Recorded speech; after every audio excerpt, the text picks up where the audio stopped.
আরো ভালো। Hello, welcome to my new blog. সবাই কেমন আছো? আশা করি সবাই ভালো আছো, সুস্থ আছো। চেক আউট করে লাগেজ রেখে ফের আমরা পৌঁছে গেছি ভ্যানকুভার পোর্ট। আমরা এখন যাব গ্রিলেন সিটি ট্রাভেল এজেন্সির বাসে ক্যাপিলানো সাসপেনশন ব্রিজ পার্কে, কিন্তু আমাদের বাস আসতে এখনো 15 মিনিট বাকি। তো চলো সেই ফাঁকে আরেকটু ঘুরে নেওয়া যাক। যত বেলা যাচ্ছে তত ওয়েদার আরো ভালো হচ্ছে। এখন একদম পুরো আকাশ পরিষ্কার বলবো না, মাঝে সাঝে কোথাও কোথাও মেঘ আছে, কিন্তু পুরো ঝলমলে রোদ বেরিয়েছে। রোদ দেখলেই আমার একটা মন খুশ হয়ে যায়। এখন আমরা ভ্যানকুভার পোর্টের ঠিক উল্টো দিকে আছি। তো এখান থেকে মানে জাহাজের একটা সাইড, যে সাইডটা দেখিয়েছি তার উল্টো সাইডটা এবার তোমাদের দেখাবো। পাহাড় আর এই ব্যাক ওয়াটারের আরও অনেকটা কাছে যাচ্ছি। ওয়েদার যত ভালো হচ্ছে তত ভিউগুলো জাস্ট অসাধারণ আসছে, খুব ভালো আসছে।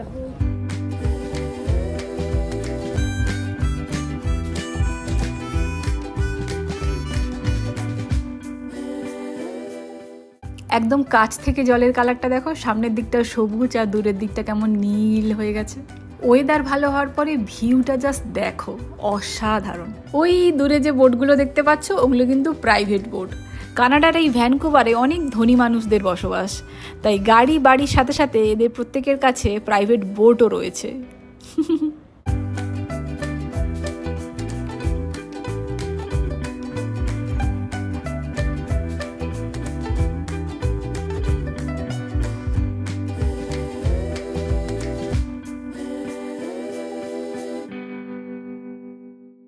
বাস আসতে আমাদের আর কয়েক মিনিটের অপেক্ষা, তাই টুকটাক ঘোরাঘুরি শেষ করে এখন রাস্তার সামনে এসে হাজির। আকাশ পরিষ্কার, রোদ একদম ঝলমল করছে। সত্যি এখনকার ওয়েদার আর সকালের ওয়েদারের মধ্যে আকাশ পাতাল ফারাক। এই যে এসে গেছে আমাদের বাস। লাইনে কিন্তু আমরা ছিলাম প্রথম, তাই মনে তো একটু মজা হচ্ছিলই, কারণ উঠেই পছন্দের সিট চয়েস করার অপশনটা কিন্তু সবার আগে আমাদের। এই যে আমাদের ড্রাইভার কাকা অলরেডি নিজের সিটে বিরাজমান, আর আমরা বসেছি ড্রাইভার কাকার ঠিক উল্টো দিকে, একদম সামনের সিটে।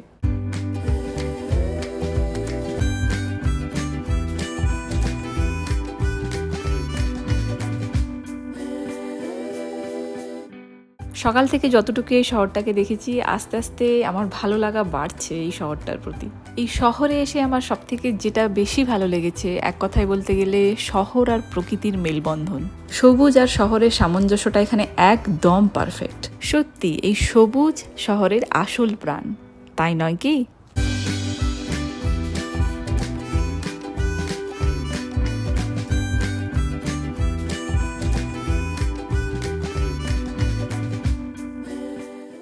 ভ্যানকুভার পোর্টে আমরা যে প্রশান্ত মহাসাগরের ব্যাকওয়াটার দেখেছিলাম, এই ব্রিজ দিয়ে আমরা এখন সেটা ক্রস করছি। এই বাসের একটা প্রবলেম হচ্ছে যে এর উইন্ডো সাইডগুলো না পুরো স্টিকার দিয়ে কভার করা, তাই উইন্ডো সাইডের ভিউগুলো তোমাদের সাথে আমি আর শেয়ার করতে পারলাম না। তবে ফেরার সময় যদি কোনো কারণে বাস চেঞ্জ হয়, তাহলে অবশ্যই আমি তোমাদের সাথে উইন্ডো সাইডের ভিউগুলো শেয়ার করব। স্পেশালি ব্রিজ থেকে প্রশান্ত মহাসাগরের ব্যাকওয়াটার দেখতে কেমন লাগে। ফাইনালি আমরা পৌঁছে গেছি ক্যাপিলানো সাসপেনশন ব্রিজ পার্কে। এবার চটপট টিকিট কেটে ভেতরে যাওয়া যাক।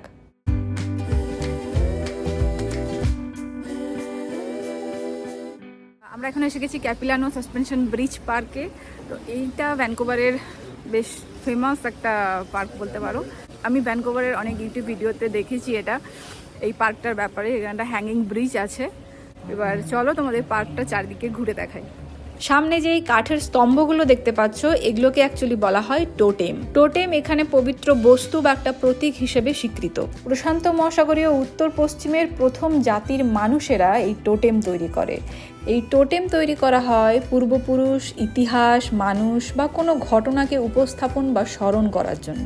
এইবার সামনে যে টোটেমগুলো দেখতে পাচ্ছ, এগুলো প্রত্যেকটাই কোনো ঐতিহাসিক গল্প বা কোনো পূর্বপুরুষের কোনো স্মৃতি বা কোনো ঘটনা অবলম্বনেই তৈরি করা।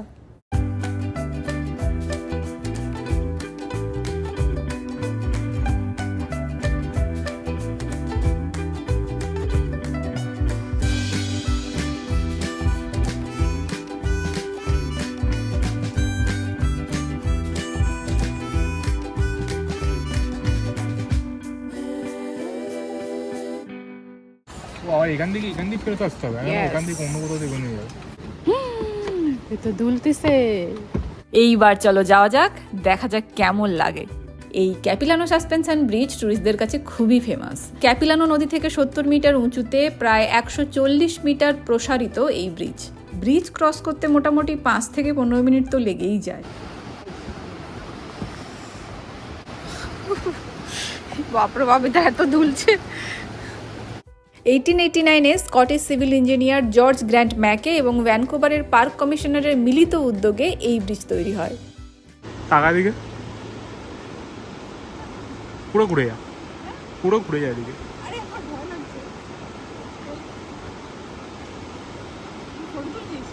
ভিডিও। এই ব্রিজটা সুইজারল্যান্ডের গ্লেসিয়ার 3000-এ হ্যাঙ্গিং ব্রিজের মতো। ওটা চারদিকে বরফ আর এটা চারদিকে জঙ্গল। আমার মনে হয় এটা বেশি তুলছে দেন। হ্যাঁ, এইটা মানে পুরোটা লোহার নয় তো, ওটা লোহা দিয়ে পুরো কনস্ট্রাক্ট করা ছিল, তার জন্য অত দুলছিল না। এই সেই ক্যাপিলানো নদী। এর জল এতই স্বচ্ছ যে ব্রিজ থেকে জলের নিচে থাকা নুড়ি পাথরগুলোকে কি সুন্দর পরিষ্কার দেখা যাচ্ছে।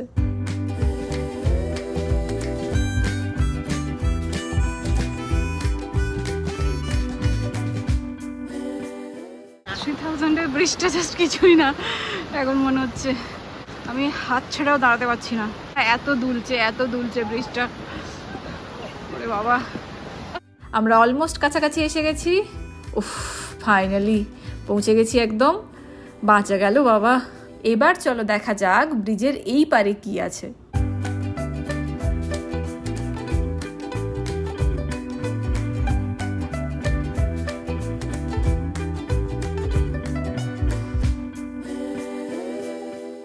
ব্রিজ টপকে এই পারে এসে প্রথমে আমাদের যেটা চোখে পড়লো ছোট্ট ছোট্ট দুটো ক্যাফে। আমার ইচ্ছে ছিল পপকর্ন নেওয়ার, ভেবেছিলাম পপকর্ন খেতে খেতে পুরো ফরেস্টটা ঘুরে ঘুরে দেখবো, কিন্তু সে ঘুরে বালি। দুটো ক্যাফে কোনোটাতেই পপকর্ন পেলাম না। কি আর করা যাবে, এখন পপকর্নের লোভ ছেড়ে দিয়ে চলো এবার ঘুরে দেখি।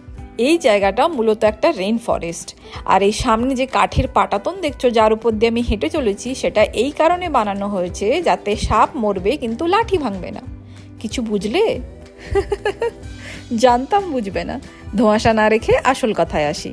পর্যটকদের হাঁটা চলাতে যাতে গাছের কোনো ক্ষতি না হয়, সে ছোট গাছ হোক কি বড় গাছের শেকড় কি শেকড়ের সাথে লেগে থাকা মাটি, কোনো কিছুই যাতে পর্যটকদের দ্বারা ক্ষতিগ্রস্ত না হয়, তার জন্যই এই কাঠের পাটাতনের ব্যবস্থা। এতে গাছ রইল গাছের জায়গায় আর পর্যটক রইল পর্যটকের জায়গায়, মাঝখান থেকে ঘোরাও হয়ে গেল। তাহলে মিলল তো, সাপ মরবে কিন্তু লাঠি ভাঙবে না।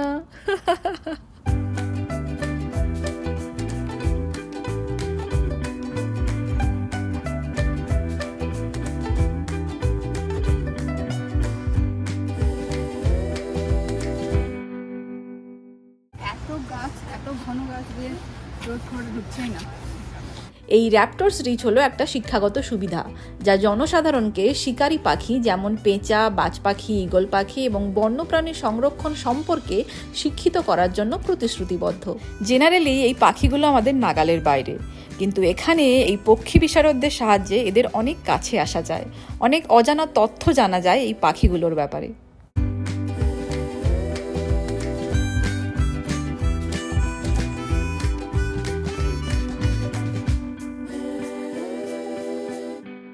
এটা পুরো সেই জঙ্গল ভাইব, চারদিকে একদম ঠাসা গাছে ভর্তি, মানে পুরো জঙ্গল। আর ভেতরে প্রচণ্ড ঠান্ডা, বাইরের ওয়েদারের থেকে স্বাভাবিক, যেহেতু গাছ এত বেশি, রোদ ঢুকছে না, তাই জন্য ঠান্ডাও বেশি। চারদিকে পুরো শুধু জঙ্গল আর জঙ্গল, মানে একটা অন্য এনভায়রনমেন্ট, না এলে বোঝা যাবে না। যেহেতু ভ্যানকুভারে বৃষ্টি বেশি হয়, আর বৃষ্টি হয়েওছে, গতকাল সকালেও হালকা ঝিরঝির করে হয়েছিল, তো সব জায়গাটা স্যাঁতস্যাঁতে, কাঠগুলো ভেজা কাঠের সিঁড়ি, চারদিকটাই কাঠের সিঁড়ি দিয়ে বেশ সুন্দর করে সাজানো জায়গাটা। আমার বেশ ভালো লেগেছে, একদম অন্যরকম এক্সপিরিয়েন্স, এর আগে কখনো হয়নি আমার, তো বেশ ভালো। এই কাঠের পাটাতন দিয়ে পুরো জঙ্গলটা সাজানো। কোথাও অনেকটা উঁচুতে রয়েছে কাঠের পাটাতন, আবার কোথাও সিঁড়ি বেয়ে অনেকটা নিচে আসতে হচ্ছে। জঙ্গলে এরকম অনেক জায়গায় দেখলাম লাইটের ব্যবস্থা রয়েছে, তার মানে রাতের ভিউটা জাস্ট অসাধারণ আসে। ক্যাপিলানো নদীর এই ছোট্ট ঝর্ণাতে দেখলাম অজস্র কয়েন। এর এক্স্যাক্ট কারণ হয়তো আমি বলতে পারবো না, তবে আমার যেটা মনে হয় সৌভাগ্য বা ইচ্ছে পূরণের জন্য মানুষ নদী, ঝর্ণা, ফোয়ারাতে কয়েন ফেলে থাকে। হয়তো এই কারণেই এখানে এত কয়েনের সমাহার।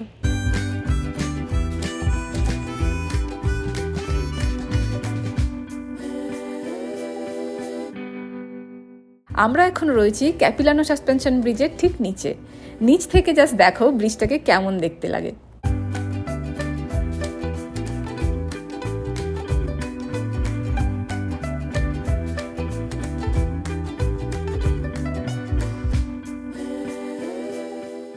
এই কাঠের পাটাতনগুলোতে এই রেইন ফরেস্ট সম্পর্কে ছোট ছোট তথ্য লেখা রয়েছে, তার মধ্যে কিছু তোমাদের সাথে শেয়ার করছি। যেমন রেইন ফরেস্ট একটা গুরুত্বপূর্ণ এবং বিরল বাস্তুতন্ত্র। পৃথিবীতে টোটাল রেইন ফরেস্টের 1/4 রয়েছে এই ব্রিটিশ কলম্বিয়াতে। তাই এখানকার মানুষদের কাছে এই রেইন ফরেস্ট একটা উপহারের সাথে সাথে দায়িত্বও বটে। এখানে যেরকম লেখা রয়েছে, প্রশান্ত মহাসাগরের গভীর জলে নাইট্রোজেন যে ফর্মে থাকে, রিসেন্টলি এই রেইন ফরেস্টের গাছগুলোতে সেটা খুঁজে পাওয়া গেছে। খুব সংক্ষেপে বলতে গেলে স্যালমন মাছ সমুদ্র থেকে নদীতে আসে ডিম পাড়তে, তারপর পরে গিয়ে ভাল্লুকের খপ্পরে, আর বাকিটা সাবার হয়ে যায় পাখি আর পোকামাকড় দ্বারা। এইভাবে এদের মধ্য দিয়ে নাইট্রোজেন সারা জঙ্গলে ছড়িয়ে পড়ে। এই যে এখানে জীবনচক্রের ব্যাপারে লেখা রয়েছে, যেটা ছোটবেলায় সবাই আমরা বায়োলজিতে পড়েছি, তাই না?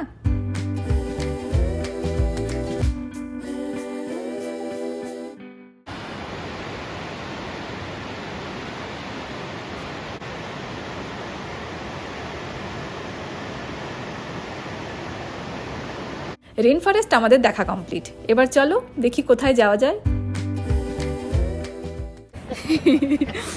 এটা ভালোই দুলছে, একটা সাইডে না ধরে হাঁটলে কিন্তু হাঁটা মুশকিল আছে। 3000-এ ওই হ্যাঙ্গিং ব্রিজের থেকেও এটা ভালোই দুলছে।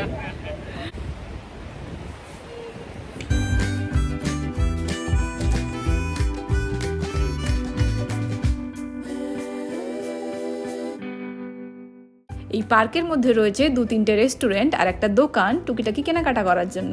ইচ্ছে তো আছে দোকানে কি কি পাওয়া যায় সেটা দেখার, আফটার অল মেয়ে বলে কথা, কিনি আর না কিনি উইন্ডো শপিং তো করতেই হবে। কিন্তু এখন আমরা দোকানে যাব না, এখন যাচ্ছি আমরা নতুন কিছু এক্সপিরিয়েন্স করতে। তাহলে চলো যাওয়া যাক। এদিক দিয়ে ওঠে না, ওঠার অন্য জায়গা আছে। যত নামবি তত উঠতেও হবে না। হ্যাঁ, এইদিকে না, এইদিকে যাও। এরা যদি নামতে পারে তাহলে আমরা পারবো না।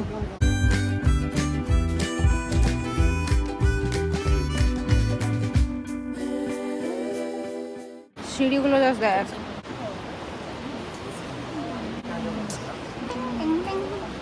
আমরা এখন যাচ্ছি আরেকটা অ্যাডভেঞ্চারাস অ্যাক্টিভিটি, ক্লিপ ওয়াকে। এই ক্লিপ ওয়াক হলো ক্যাপিলানো রিভার ক্যানিয়নের ওপরে 30 তলা পর্যন্ত উঁচুতে ঘোরাফেরা করা। রয়েছে সরু হাঁটার পথ, সিঁড়ি, আর রয়েছে দুর্ধর্ষ রোমাঞ্চকর সব প্রাকৃতিক দৃশ্য। এই ক্লিপ ওয়াকের টোটাল সিরিজ ক্যাপিলানো ক্যানিয়নের ওপরে প্রায় 213 মিটার জুড়ে প্রসারিত, এবং এটা আরামসেই 45 টন ওজন ধরে রাখতে পারে।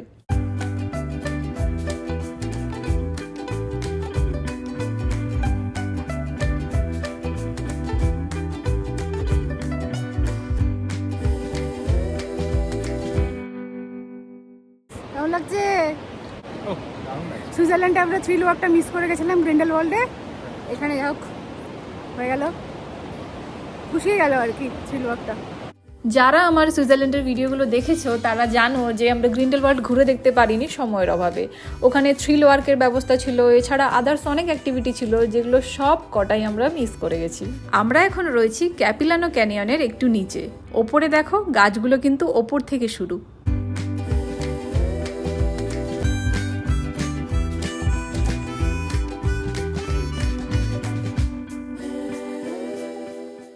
কিছু বলতে চাস? না, এই হ্যাঙ্গিং ব্রিজটা বেশি ভয় লাগছিল না, এটা বেশি ভয় লাগছে? না, কোনোটাই ভয় লাগছে না। ক্যামেরার সামনে তাই জন্য ঢপ দেওয়া হচ্ছে, তাই তো? না না, এটা ঠিক। হ্যাঙ্গিং ব্রিজে আমার ভয় লাগে। তুই যেরকম ভয় কাঁপছিলিস, আমি জেনারেলি মেয়েরা বেশি এক্সপ্রেসিভ আর টকেটিভ হয় ছেলেদের থেকে। অর্ণবের ভয় লাগলেও কিন্তু বলবে না। আমার কিন্তু অল্প বিস্তর ভয় লেগেই ছিল, বিশেষ করে এক হাতে ট্রাইপড ধরে ওই ঝুলন্ত ব্রিজে হাঁটা, ও বাবা সত্যি চাপের।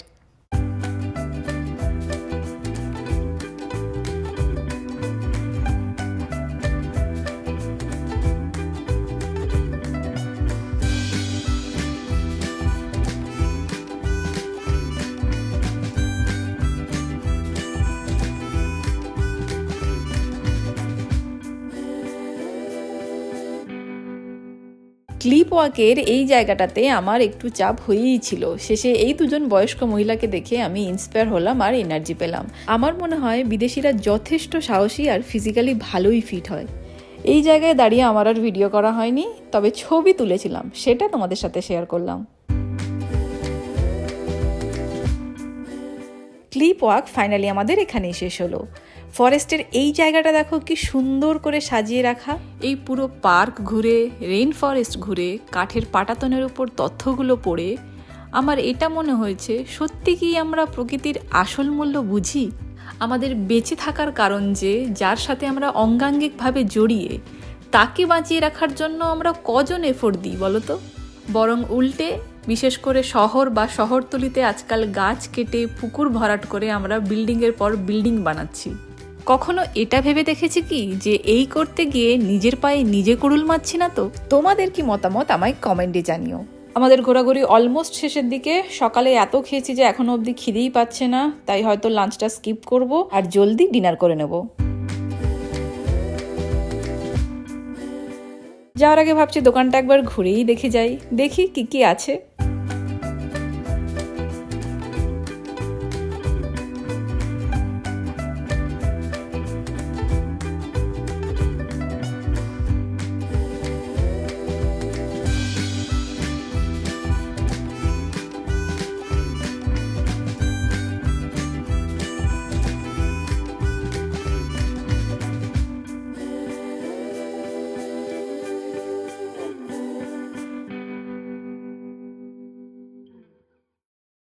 আপাতত the end of Capilano suspension bridge park.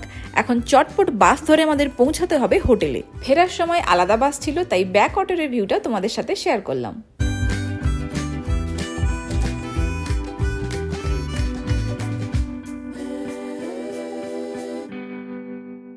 Hotel থেকে লাগেজ নিয়ে উবের করে এখন আমরা বেরিয়ে পড়েছি আজকের লাস্ট ডেস্টিনেশনের উদ্দেশ্যে। এই গেস্ট হাউসে চেক ইনের টাইম রয়েছে 5টা পর্যন্ত। 5টার পরে হলো তো গেল, তবে আশা করছি 5টার মধ্যেই আমরা ঢুকে যেতে পারবো। পৌঁছে গেছি আমাদের লাস্ট ডেস্টিনেশন। দুজনের শরীর আর চলছে না, অল্প অল্প খিদেও পাচ্ছে, তাই আগে খাওয়ার অর্ডার করে ফ্রেশ হয়ে নেব। রুমের একটা ছোট্ট ট্যুর তোমাদের সাথে শেয়ার করলাম।